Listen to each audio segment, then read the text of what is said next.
Hello guys, आप सभी का स्वागत है आपके अपने चैनल यूट्यूब करंट अफेयर्स अड्डा पर। जहां जैसा कि आप सब जानते हैं कि हम इन वीडियोस में डेली 10 इंपॉर्टेंट क्वेश्चंस जो करंट न्यूज़ के बारे में होते हैं क्वेश्चन आंसर्स के जरिए से प्रैक्टिस करते हैं। तो चलिए क्वेश्चन आंसर्स के आज की न्यूज़ के बारे पर नज़र डालते हैं और पढ़ाई स्टार्ट करते हैं। प्रश्न 1, धनंजय शुक्ल को हाल ही में किस प्रतिष्ठित संगठन का नया अध्यक्ष नियुक्त किया गया है? ऑप्शन ए, भारतीय प्रबंधन संस्थान। ऑप्शन बी, भारतीय कंपनी सचिव संस्थान। ऑप्शन सी, भारतीय उद्योग परिसंघाल। या फिर ऑप्शन डी, उपयुक्त में से कोई नहीं। तो इसका करेक्ट आंसर है ऑप्शन नंबर सी, तीसरा ऑप्शन करेक्ट आंसर। भारतीय उद्योग परिसंघाल। धनंजय शुक्ला को हाल ही में भारतीय उद्योग परिसंघाल का अध्यक्ष चुना गया है। आप पिक्चर में भी देख सकते हैं धनंजय शुक्ल को। ठीक है, आइए इसके बारे में थोड़ा जानते हैं। भारतीय उद्योग परिसंघ CII भारत का प्रमुख उद्योग संगठन है जो भारतीय उद्योग और व्यवसायों के हितों का संरक्षण और संवर्धन करता है। CII का मुख्यालय नई दिल्ली में है। CII का मुख्य उद्देश्य भारत में उद्योगों के विकास और वृद्धि को बढ़ावा देना है और इसके माध्यम से देश की सामाजिक और आर्थिक प्रगति में योगदान करना है। अच्छा, इसी के साथ हम बढ़ते हैं अपने अगले प्रश्न की ओर। प्रश्न नंबर 2, वर्ष 2025 में आयोजित होने वाले महत्वपूर्ण राष्ट्रीय जनजातीय स्वास्थ्य सम्मेलन का आयोजन किस शहर या स्थान पर किया गया है? आइए हम ऑप्शन देखते हैं। Option A, Vigyan Bhavan New Delhi. Option B, Bharat Mandapam New Delhi. या फिर ऑप्शन सी, इंदिरा गांधी प्रतिष्ठान लखनऊ। या फिर ऑप्शन डी, उपयुक्त में से कोई नहीं। तो इसका करेक्ट आंसर है ऑप्शन बी, भारत मंडपम न्यू दिल्ली। 2025 वर्ष में महत्वपूर्ण राष्ट्रीय जनजातीय स्वास्थ्य सम्मेलन भारत मंडपम नई दिल्ली में आयोजित किया जा रहा है। ठीक है, आइए इसके बारे में जानते हैं। साल 2025 में आयोजित राष्ट्रीय जनजातीय स्वास्थ्य सम्मेलन का आयोजन नई दिल्ली के भारत मंडपम में किया गया। इस सम्मेलन का आयोजन जनजातीय कार्य मंत्रालय MTO ने स्वास्थ्य एवं परिवार कल्याण मंत्रालय के सहयोग से किया गया था। ठीक है, यह स्वास्थ्य जनजातीय सम्मेलन दो संस्थाओं के मिलन से हुआ है। एक तो MTO, दूसरा MOHFW के सहयोग से किया गया था।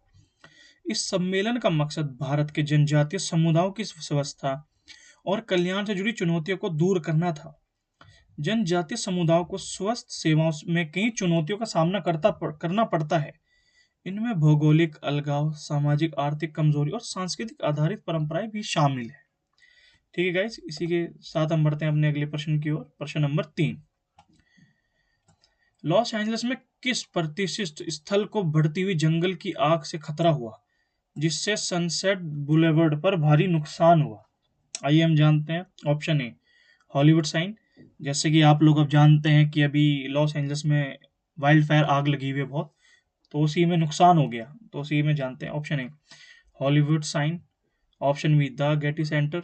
या फिर ऑप्शन सी, ग्राफिथ ऑब्जर्वेटरी। या फिर ऑप्शन डी, उपयुक्त में से कोई नहीं। तो इसका करेक्ट आंसर है option B, the Getty Center. आइए इसके बारे में जानते हैं। The Getty Center Los Angeles California में स्थित है। क्या कहाँ पे स्थित है? कैलिफोर्निया में। यह एक प्रमुख कला संग्रहालय और सांस्कृतिक केंद्र है। इसे अमेरिकी व्यवसायी और कला संरक्षक जॉन पॉल गेटी द्वारा स्थापित किया गया था।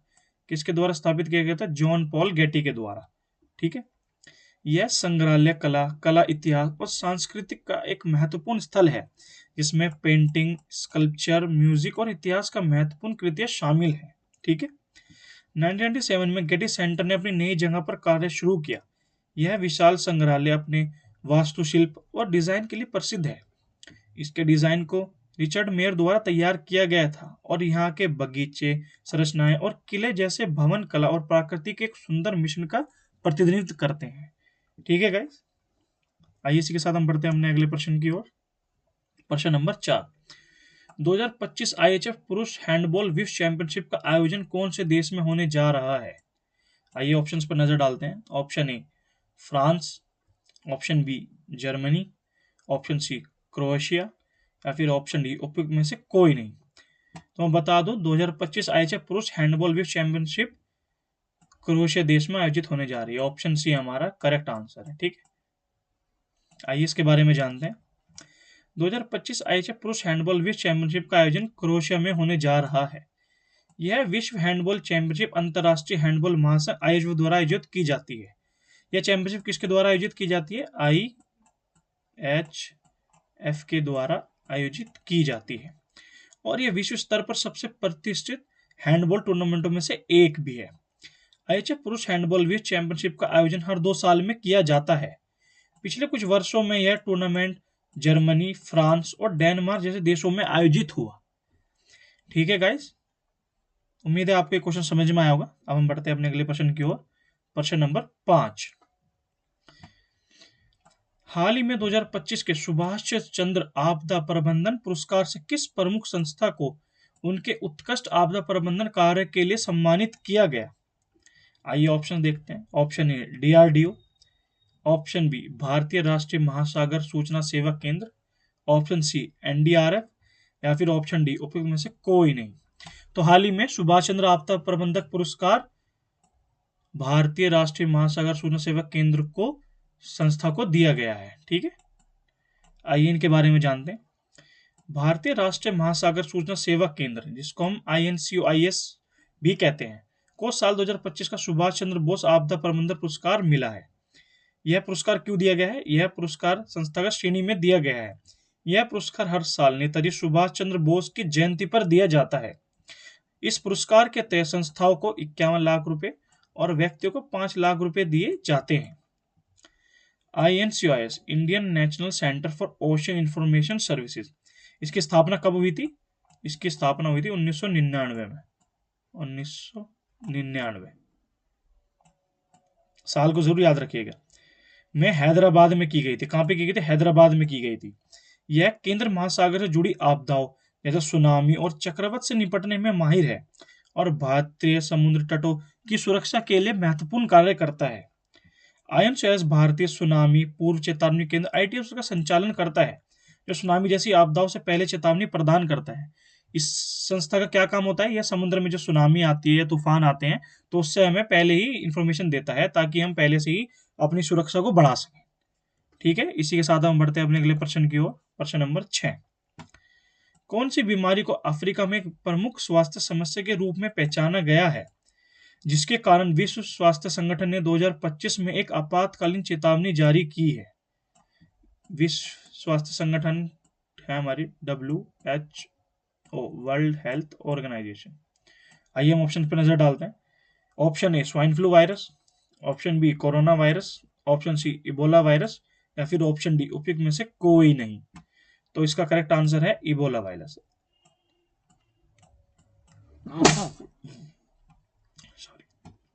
हाल ही में अफ्रीका में इबोला वायरस एक प्रमुख स्वास्थ्य समस्या के रूप में पहचानी गई है। इबोला वायरस, आइए थोड़ा सा इसके बारे में जानते हैं। इबोला वायरस रोग EBD को अफ्रीका में एक प्रमुख स्वास्थ्य समस्या माना जाता है। यह गंभीर और जानलेवा बीमारी है। इबोला वायरस रोग EBD को इबोला रक्तस्रावी बुखार के रूप में भी जाना जाता है और इसे एक उभरती हुई जूनोटिक बीमारी माना जाता है। EBD एक गंभीर संक्रामक बीमारी है जो मनुष्यों और गैर मानव प्राइमेट्स को प्रभावित करती है। ठीक है गाइस, इसी के साथ हम बढ़ते हैं अपने अगले प्रश्न की ओर। प्रश्न नंबर 7। कौन सा देश 2025 महिला रग्बी विश्व कप का मेजबान बनने वाला है, जो इस क्षेत्र में पहली बार आयोजित होगा? आइए इसी के ऑप्शन देखते हैं। Option A Australia, option B England, option C France या फिर ऑप्शन डी उपयुक्त में से कोई नहीं। तो इसका करेक्ट आंसर है ऑप्शन बी इंग्लैंड। 2025 महिला रग्बी विश्व कप इस बार इंग्लैंड आयोजित कर रहा है। ठीक है, इसके बारे में जानते हैं। यह टूर्नामेंट ब्रिटिश द्वीप समूह में आयोजित होने वाला 5वां विश्व कप होगा, जिसमें 16 टीमें हिस्सा लेंगी। इसमें कितनी टीम हिस्सा लेंगी? 16 टीमें हिस्सा लेंगी। 2025 महिला रग्बी विश्व कप का 10वां संस्करण होगा। 2025 महिला रग्बी विश्व कप का मुख्य उद्देश्य रग्बी के खेल को महिलाओं के बीच अधिक लोकप्रिय बनाना, समानता को बढ़ावा देना और महिलाओं के खेल में निवेश को प्रोत्साहित करना है। ठीक है, ये वुमेन एम्पावरमेंट के लिए ये गेम को ज्यादा बनाया जा रहा है। उद्घाटन मैच स्टेडियम ऑफ लाइट में खेला जाएगा, जबकि टूर्नामेंट का फाइनल टिकेनहैम स्टेडियम में होगा। ठीक है गाइस, उम्मीद है क्वेश्चन आपको समझ में आएगा। ऑप्शन 20 का आंसर है। इंग्लैंड में इस बार हमारा महिला रग्बी विश्व कप 2025 होने जा रहा है। आइए हम बढ़ते हैं अपने अगले प्रश्न की ओर। प्रश्न नंबर 8। हाल ही में आईसीसी ने वर्ष 2025 की सर्वश्रेष्ठ महिला एक दिवसीय क्रिकेट खिलाड़ी के रूप में किसे चुना है?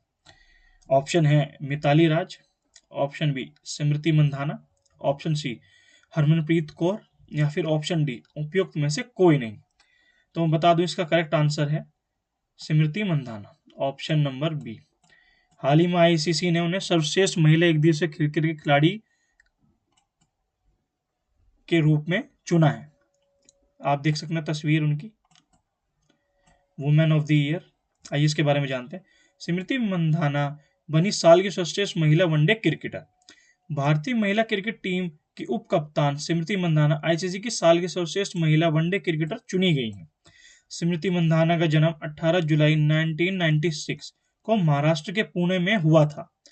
मंधाना को उनके शानदार क्रिकेट प्रदर्शन के लिए कई पुरस्कार मिल चुके हैं, जैसे कि रायसा शाही अवार्ड और आईसीसी महिला क्रिकेटर ऑफ द ईयर। इनको 2 अवार्ड और मिल चुके हैं। ठीक है, एक कौन सा है? रायसा शाही अवार्ड, दूसरा है आईसीसी महिला cricketer of the year award. ठीक है गाइस, इसके साथ हम बढ़ते हैं अपने अगले प्रश्न की ओर। प्रश्न नंबर 9। खेलो इंडिया विंटर गेम्स KIWG 2025 का आयोजन कहाँ किया जाएगा?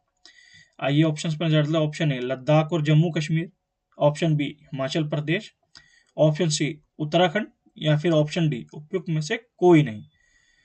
तो इस साल लद्दाख और जम्मू और Kashmir, correct answer option A में खेलो इंडिया विंटर गेम्स का आयोजन किया जा रहा है। ठीक है, जम्मू एंड कश्मीर एंड लद्दाख। आइए इसके बारे में जानते हैं। खेलो इंडिया विंटर गेम 2025 का 5वां संस्करण लद्दाख और जम्मू कश्मीर में क्रमशः 23 से 27 जनवरी और 22 से 25 फरवरी को 2 बर्फ और 4 बर्फीले खेलों में आयोजित किया जाएगा। खेलो इंडिया विंटर गेम्स क्षेत्र की कला सांस्कृतिक विरासत को भी प्रदर्शित करते हैं और खेलों के माध्यम से पर्यटन को बढ़ावा देते हैं। नई दिल्ली में आयोजित 2018 में खेलो इंडिया स्कूल गेम्स के साथ इस पहल की शुरुआत हुई। ठीक है, इसकी पहल की शुरुआत कब हुई थी? 2018 में शुरू हुई थी खेलो इंडिया स्कूल गेम्स के साथ। इस पहल को बड़ी सफलता तब मिली जब भारतीय ओलंपिक संघ IOA उस साल के अंत में इस पहल से जुड़ गया और खेलो इंडिया स्कूल गेम्स का नाम बदलकर 2019 में खेलो इंडिया यूथ गेम्स कर दिया गया। साल 2019 का संस्करण पुणे में हुआ था।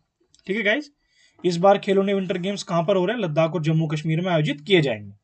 ठीक है, हम बढ़ते हैं अपने अगले प्रश्न की ओर। प्रश्न नंबर 10 और आखिरी क्वेश्चन। कौन से भारतीय क्रिकेट खिलाड़ी ने रणजी ट्रॉफी मैच में हैट्रिक लेकर ऐतिहासिक उपलब्धि हासिल की है? ऑप्शन देखते हैं। Option A Shubham Gill, option B Mohammed Siraj, option C Shardul Thakur, या फिर ऑप्शन डी उपयुक्त में से कोई नहीं। तो मैं बता दूं इसका करेक्ट आंसर है शार्दुल ठाकुर, ऑप्शन सी, तीसरा ऑप्शन। शार्दुल ठाकुर ने रणजी ट्रॉफी मैच में हैट्रिक ली है इस बार। आइए इनके बारे में जानते हैं। ये इनकी तस्वीर आप देख सकते हैं, एक बॉलर है। भारतीय क्रिकेट टीम के अनुभवी गेंदबाज शार्दुल ठाकुर ने मेघालय के खिलाफ रणजी मैच में हैट्रिक लेकर तबाही मचा दी है। किसके खिलाफ इन्होंने हैट्रिक ली है? मेघालय के खिलाफ। रणजी ट्रॉफी भारतीय घरेलू क्रिकेट का सबसे प्रतिष्ठित और महत्वपूर्ण टूर्नामेंट है। यह टूर्नामेंट भारत में प्रथम श्रेणी क्रिकेट, फर्स्ट क्लास क्रिकेट का हिस्सा है और इसे भारतीय क्रिकेट कंट्रोल बोर्ड द्वारा आयोजित किया जाता है। ये रणजी ट्रॉफी मैच किसके द्वारा आयोजित किए जाते हैं? बीसीसीआई के द्वारा इसे आयोजित किया जाता है, भारतीय क्रिकेट कंट्रोल ऑफ बोर्ड। इसका नाम भारत के पहले टेस्ट क्रिकेट कप्तान रणजीत सिंह जी के नाम पर रखा गया। रणजी ट्रॉफी का नाम रणजीत सिंह जी, जो भारत के पहले टेस्ट क्रिकेट कप्तान थे, उनके नाम पर रखा गया, जिन्होंने इंग्लैंड में भी क्रिकेट खेला था। रणजी ट्रॉफी की शुरुआत 1934 में हुई थी। इसका उद्देश्य भारतीय क्रिकेट को एक संगठित ढंग से बढ़ावा देना और खिलाड़ियों को स्तर की प्रतिस्पर्धा का अनुभव देना था। ठीक है गाइस, इसी के साथ हम आज के अपने आखिरी प्रश्न को समाप्त करते हैं। उम्मीद है आपको हमारी वीडियो पसंद आई होगी और ये क्वेश्चंस आपके लिए पेपर में बड़े हेल्पफुल रहे। अगर आपको हमारी वीडियो पसंद आई हो तो आप लाइक करें, सब्सक्राइब करें, शेयर करें और डेली नोटिफिकेशन पाने के लिए बेल आइकन को दबा दें। ठीक है, धन्यवाद।